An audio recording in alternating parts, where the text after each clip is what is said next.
Hello students, आप सभी का हमारे इस यूट्यूब चैनल में स्वागत है।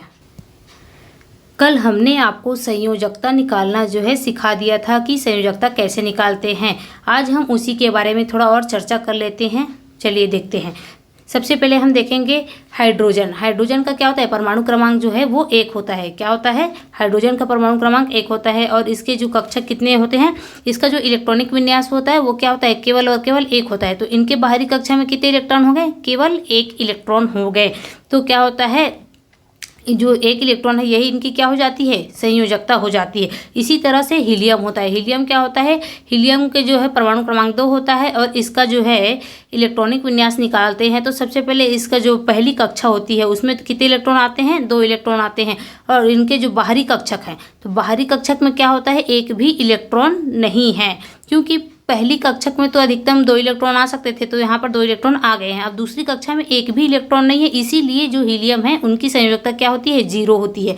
क्या होती है? हीलियम की संयोजकता 0 होती है। इसी तरह से आप देखेंगे बाकी सारे एलिमेंट्स का देखते हैं। जैसे कि देखिए लिथियम, तो लिथियम में क्या होता है? उसकी बाहरी कक्षा में कितने इलेक्ट्रॉन है? 1 इलेक्ट्रॉन है। तो इनकी जो संयोजकता होती है वो क्या होती है? 1 होती है। उसी तरह से बेरिलियम में बाहरी कक्षा में 2 है और इसमें कितने होने चाहिए? अधिकतम 8 इलेक्ट्रॉन होने चाहिए।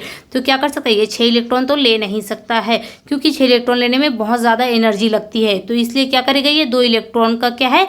त्याग कर देगा। तो कितने इनकी संयोजकता कितनी हो जाती है? तो बेरिलियम की संयोजकता हो जाएगी 2। इसी तरह से बोरॉन है, तो बोरॉन की संयोजकता 3 हो जाती है। और कार्बन है हमारा, उसकी संयोजकता कितनी हो जाती है? 4 हो जाती है।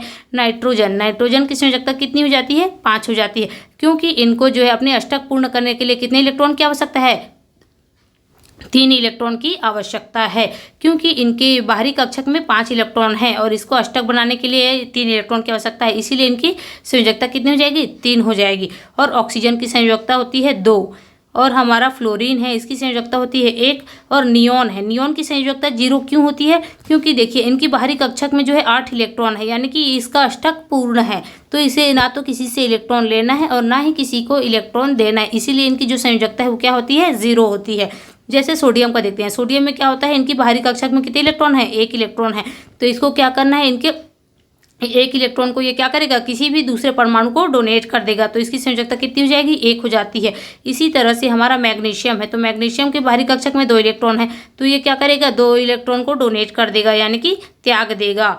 और इसी तरह से हमारा एल्यूमिनियम है, तो एल्यूमिनियम का जो क्या होता है? इलेक्ट्रॉनिक विन्यास 2, 8 और 3 होता है, यानी कि इनके जो बाहरी कक्षक है उसमें 3 इलेक्ट्रॉन होते हैं। तो ये क्या करेगा? अपने 3 इलेक्ट्रॉन को त्याग देगा और इनकी जो संयोजकता है वो 3 हो जाएगी। इसी तरह से सिलिकॉन होता है, तो सिलिकॉन की संयोजकता कितनी होती है? 4 होती है। और फास्फोरस की संयोजकता क्या होती है? 3 भी हो सकती है और 5 भी हो सकती है। कैसे? चलिए देखते हैं। क्या होता है कि 5 है, तो इसको अष्टक पूर्ण करने के लिए कितने इलेक्ट्रॉन की आवश्यकता होगी? 3 इलेक्ट्रॉन की। तो ये तो 3 लेगा, तो क्या हो जाएगा? इसकी संयोजकता 3 भी हो सकती है। अगर ये 5 इलेक्ट्रॉन को ये किसी भी दूसरे एटम्स को दे देगा, तो इनकी संयोजकता कितनी हो जाएगी? तो इनकी जो संयोजकता है वो हो जाएगी फिर 5। इसी तरह से हमारा सल्फर है, तो सल्फर की जो संयोजकता होती है वो 2 होती है। और क्लोरीन की संयोजकता हमारी 1 होती है। और आर्गन की संयोजकता कितनी होती है? 0 होती है। चलिए एक और 2 एलिमेंट के नाम लिख लेते हैं। वो है हमारा पोटेशियम। क्या होता है? पोटेशियम। और पोटेशियम की संयोजकता कितनी होती है? पोटेशियम को हम K से दर्शाते हैं। इनका जो परमाणु क्रमांक है वो 19 होता है और इसका इलेक्ट्रॉनिक विन्यास क्या होगा?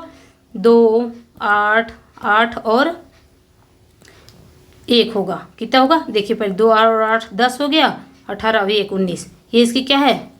ये इलेक्ट्रॉनों का उनका वितरण है। कितना हो गया?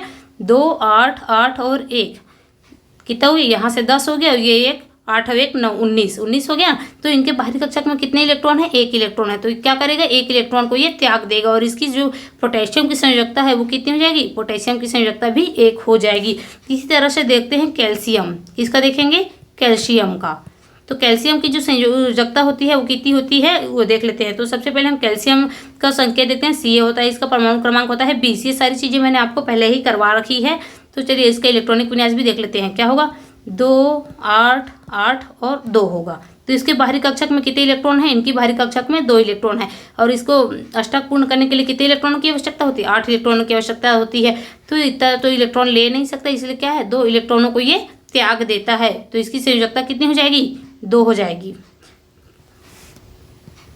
इन सभी तत्वों की संयोजकता के बारे में हमने देख लिया है। चलिए आज हम इसी क्लास को यहीं पर समाप्त करते हैं। मैं एक छोटा सा वीडियो बनाकर बस आपको सारे एलिमेंट्स की संयोजकता के बारे में बताना चाह रही थी। अगर आपको ये वीडियो अच्छी लगती हो तो आप इसको लाइक कर सकते हैं, सब्सक्राइब कर सकते हैं और अपने दोस्तों के साथ शेयर भी कर सकते हैं। धन्यवाद।